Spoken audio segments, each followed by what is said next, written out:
the sea monster suddenly felt an itch in its nose. The next second, it couldn't help but sneeze. Unexpectedly, a man was flung out of its nostril. Jacob was thrown heavily to the ground. Then he was flung up again. Luckily, Jacob managed to grab hold of a coconut tree in time, but when he looked back, the giant sea monster was staring right at him. Meanwhile, Maisie, hiding inside the sea monster's nostril, was even more terrified. Seeing this, Jacob tightened the rope, trying to rescue Maisie, but that also drew the sea monster's attention. With a light tug from the monster, Maisie flew out, swung through the air in a loop, and ended up right in front of the monster's face. The next second, the monster bit down on Maisie, but it didn't use any force. Just then, Jacob raised his dagger, ready to attack the monster. To stop him, Maisie swung back again. Jacob looked up, saw a spear, and climbed up to charge again. Seeing that Jacob wouldn't give up, the monster simply gave a light swipe. Oh, bloody hell.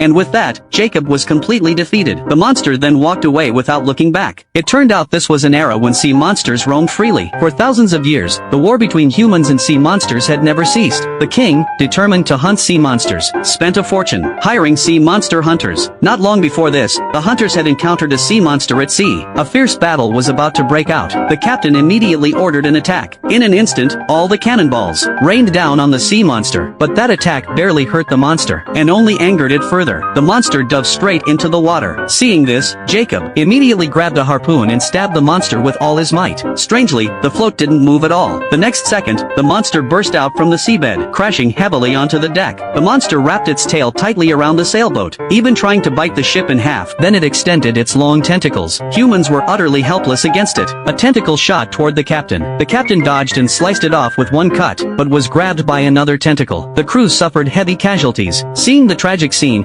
Jacob could only keep trying to rescue the captured sailors. When the monster set its sights on him, he had no choice but to keep dodging. Finally, Jacob seized the right moment and threw a harpoon, hitting the monster's weak spot with precision. Wounded, the monster retreated into the sea. But unexpectedly, Jacob was also knocked into the water.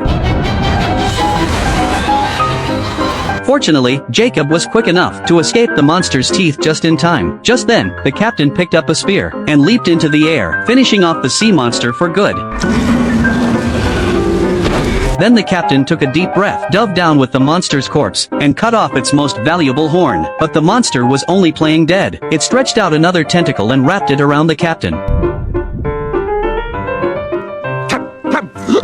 The captain was saved by Jacob and brought ashore, just as Jacob himself had been saved by the captain when he was a child. From that day on, the captain treated Jacob as his true successor, and promised Jacob that, the day he killed the Red Death, he would hand over the captain's position to him. Soon, they returned to the mainland with their trophy, earning praise from everyone. Then they went to the palace, to claim their reward, but the queen rejected them, because after all these years, they had never caught the Red Death. The queen then declared that if they failed to catch the Red Death again, the profession of sea monster hunter would be abolished, and the task of hunting sea monsters would be handed entirely to the Royal Navy. With no choice, the hunters set out again, but then they discovered that a little girl had snuck onto the ship. The girl's name was Maisie. Her parents had been killed by sea monsters, and she wanted to go to sea with them to avenge her parents. The captain admired her courage, and agreed to let her stay. That night, they finally saw the Red Death.